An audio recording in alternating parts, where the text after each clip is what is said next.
Ma'am, kailan niyo po natanggap itong combine harvester na ito? Natanggap po namin noong January 16, 2025 po. January 16, 2025. Ma'am, Yes. ito pong inyong kooperatiba ay mga magsasaka po ng palay. Ano po? Palay, mais at saka sibuyas, sir. Maraming mga commodity. Alright. At ito pong combine harvester na ito ay para po sa palay. Yes, sir. Opo. Just a little background.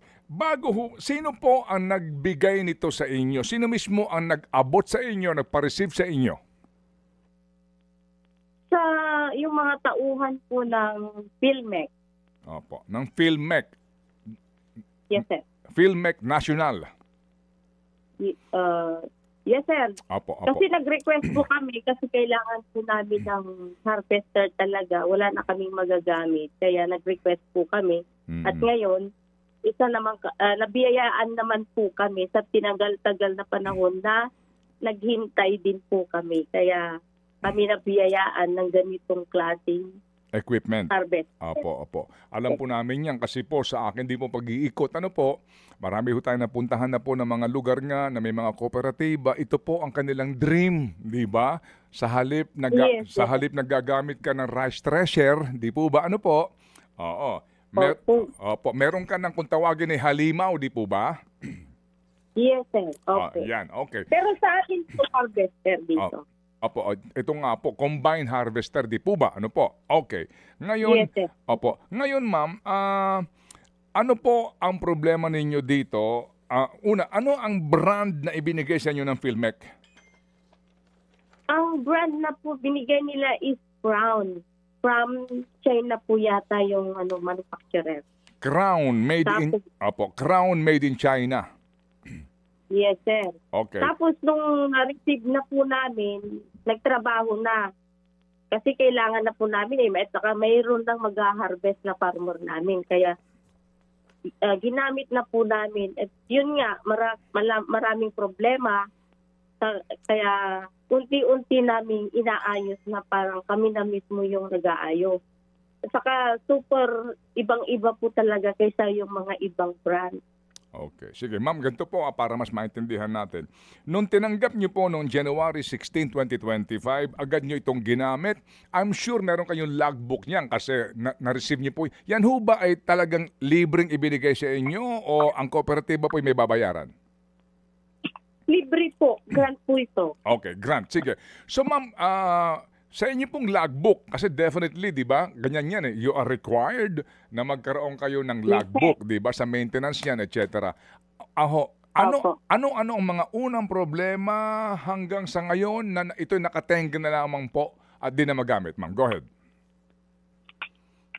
Ang unang problema po noon is marumi yung outcome ng palay.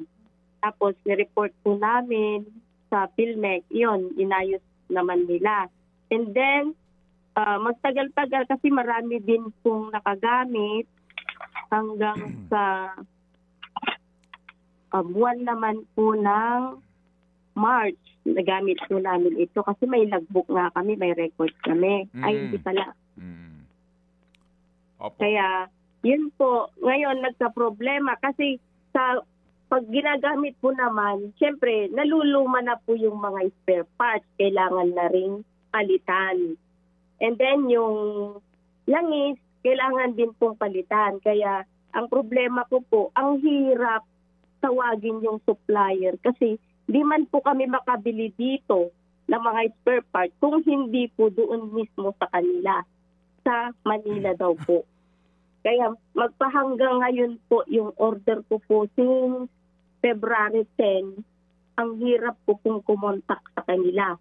Kung hindi pa po ako kumontak sa PhilMec mismo, hindi ko po maaabot itong supplier na to. Okay. Ma'am, ito kaya po. hanggang ngayon, Opo. Hintayin ko lang po, sandali ma'am ha, para lang mas tayo detalyado. Okay. January 16, 2025. Tama? yes, sir. Okay. Brand new ito. Opo. Okay. Ngayon po ay Pebrero pa lang 2026. Yes, sir. So, 1 taon pa lang ito. Tama? Opo. Okay, sige. 1 taon, definitely maraming gumagamit kasi kooperatiba ito ha. Alright. Yes, sir. Opo, and definitely, meron niyang maintenance. May langis yan kasi makina yan, etc. Opo. Alright. Sige, Mobile. anong piyesa ang nahihirapan kayong bilhin at ano ang sira na piyesang yan? Ang sira po niya is yung belt for travel and for tracing po, and then especially yung oil filter kasi importante po ang mga to. Yung oil seal para sa change oil. Yes, sir. Alright. Yung mga basic na piyesang yon, wala kayo na pagkukunan dyan sa bayan sa Tarlac at kinakailangan pang hanapin yung supplier. Yes, sir. Tama. Okay. Kayo ba'y naka-order na nito? Kasi ngayon, ang balita namin, nakatenga pa rin itong combine harvester na ito at wala pa rin piyesa. Meron ba kayong ugnayan na magkano ang piyesa naman? Meron po. Ang presyo ng, kasi nakapag-order na po ako. Hindi pa lang na di-deliver since February 9. Nag-order pa lang po. Magpahanggang ngayon, hindi pa po dumarating. Kasi kaya may mga nakatenga pong ha-harvesterin. So, ang presyo naman po ng mga belt na ito, mura lang naman po is 4,500. At saka yung oil filter, nasa 750 lang po. Kaya ang ginawa ko, nag-order na po ako ng times 2 para in case na masisira po yung isa, mayroon kaming agad-agad na ipapalit.